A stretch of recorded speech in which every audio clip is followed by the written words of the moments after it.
خوشبوؤں سے بھرپور و مہکتی اسناد کی تقسیم۔ باب المدینہ کراچی پاکستان میں مدنی منوں اور منیوں کے لیے باعث مسرت لمحات۔ رکن شورا نے فرمایا سنتوں بھرا بیان۔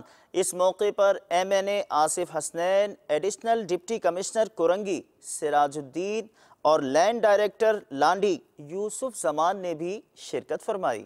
والدین کی ذمہ داری ہے کہ بچپن ہی سے اپنے بچے کے دل میں قرآن کی محبت، اللہ کی محبت، پیارے آقا کی محبت، انبیاء کی محبت، صحابہ کی محبت، اولیاء کرام کی محبت ڈالی جائے، ان کے واقعات سنائے جائیں۔ الحمدللہ مدنی پروگرام اسناد ترسیم کے لحاظ سے جو رکھا گیا ہے، اس میں اتنی خوشی ملتی ہے جس سے کہ شاید میرے کو کبھی نہیں ملی ہو۔ میرے کو بہت خوشی ہے کہ میرے بیٹے نے حفظ قرآن مکمل کیا اور اس کو آج سند ملی۔ یہ سب دعوت اسلامی کی محنت کا نتیجہ ہے جو بچہ میرا حافظ قرآن بنا۔ اس کے لیے اللہ تعالیٰ کا لاکھ لاکھ شکر ادا کرتا ہوں۔ اور میں سب سے کہوں گا کہ اپنے بچوں کو قرآن حفظ کرائیں۔